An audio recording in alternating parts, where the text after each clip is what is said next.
Introducción. El Sol es una estrella compuesta de plasma de densidad y temperaturas muy altas. En su interior se producen un gran número de reacciones nucleares que derivan en la energía solar. Esta energía, cuando llega a la superficie, es emitida por el Sol en forma de radiación electromagnética, emitiendo también partículas energéticas en forma de un plasma llamado viento solar. El campo magnético terrestre se origina en el interior de la Tierra por el efecto dínamo del núcleo externo y el interno, y se extiende hasta los 60.000 kilómetros, donde se encuentra con el viento solar, haciéndola funcionar como escudo protector frente a las partículas energéticas del mismo. Cuando el viento solar llega a la magnetosfera, las partículas energéticas quedan atrapadas por el campo magnético formando los cinturones de Van Allen. La radiación que penetra la magnetosfera es absorbida por la ionosfera y más adelante por la capa de ozono, dejando llegar a la superficie la radiación ultravioleta A, la luz visible y la infrarroja. La presión que el viento solar ejerce sobre la magnetosfera hace que ésta se deforme. Así que la parte que se encuentra entre el Sol y la Tierra está más delgada que la parte oculta al Sol, la cual tiene forma de cola y algunas líneas de campo que no se cierran. Debido a la rotación de la Tierra, la cantidad de viento solar que choca contra la magnetosfera es variable, creando así la diferencia diurna y nocturna en la intensidad del campo magnético.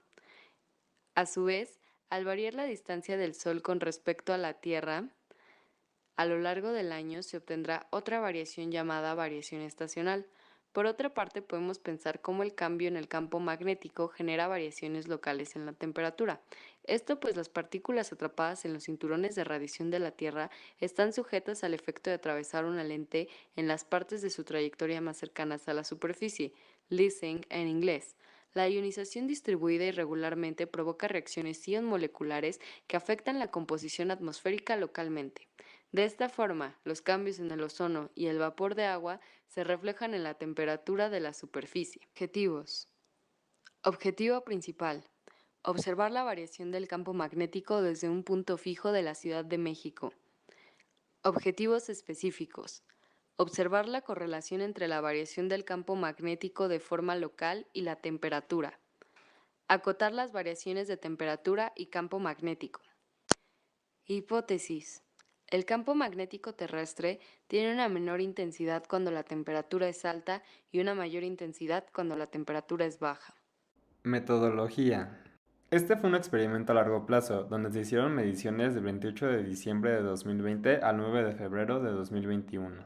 Cada día se hizo una medición a las 5 de la tarde y a las 11 de la noche. Para este experimento, el único instrumento necesario fue un celular, y los pasos a seguir fueron los siguientes.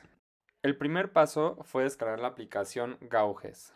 La exactitud y confiabilidad de estas aplicaciones ya fue probada por un compañero en un proyecto previo. Luego, usando la aplicación de brújula integrada al teléfono, se orientó el teléfono hacia el norte. También se garantizó que la cruz de la brújula no se moviera del centro. Esto garantizaba que la brújula estuviera totalmente horizontal. Todo esto se hizo contemplando que el campo magnético es un campo vectorial y así la dirección de este influye en la medición. Sin cambiar la orientación, se regresó a la aplicación de Gauges. Se movió la aplicación a la sección de magnetómetro y una vez que ésta se estabilizara, se registró la medición. Esto se hizo tratando de no mover el teléfono celular.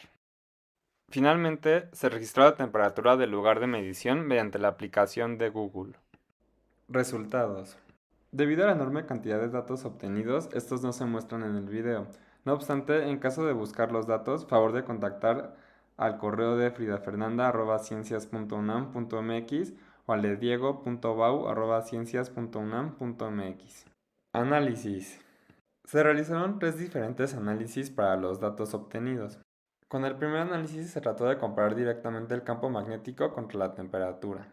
Dado que había mucha variación en los datos, en vez de usar un análisis estadístico, se optó por usar una paleta de colores. La escala empleada se muestra en pantalla. Para aplicar la escala se ordenaron los valores del campo magnético de menor a mayor. Debido a la gran cantidad de datos, solo se enseña una muestra del procedimiento hecho. Para el segundo análisis se crearon intervalos de temperatura donde los extremos de cada intervalo se separaban por 3 grados Celsius. Luego se encontró el rango de la fuerza del campo magnético asociada a cada intervalo. El objetivo de este análisis era encontrar la variación del campo magnético para diferentes intervalos de temperatura. Los resultados se muestran ahora en pantalla. Finalmente, para el tercer análisis se obtuvo la diferencia entre las mediciones hechas a las 5 de la tarde y a las 11 de la noche, tanto para temperatura como para campo magnético. Luego se ordenaron las temperaturas de menor a mayor y se aplicó una escala de colores a fin de comparar mejor los datos. El objetivo de este análisis fue comparar el campo magnético diurno y nocturno. Discusión.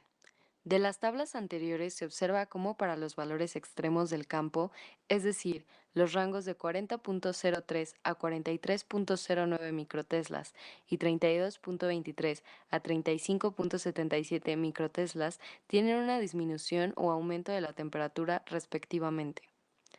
La falta de correlación entre los valores intermedios se explica ya que muchos otros factores pueden contribuir a la alteración de la temperatura de forma regional, como por ejemplo los niveles de contaminación. La tabla de intervalos de temperatura nos muestra que aunque no es posible obtener la relación explícita, se observa cómo el intervalo de mayor temperatura tiene el correspondiente intervalo de menor campo magnético. La anomalía en los intervalos de menor temperatura se atribuye a la fuerte lluvia que había mientras se llevaba a cabo la medición anómala. Conclusiones. Se cumplió la hipótesis. A mayor temperatura, menor campo magnético y viceversa, para valores extremos de los mismos. Se comprobó que el viento solar es uno de los factores más importantes a considerar. Finalmente, se muestra la bibliografía usada en pantalla.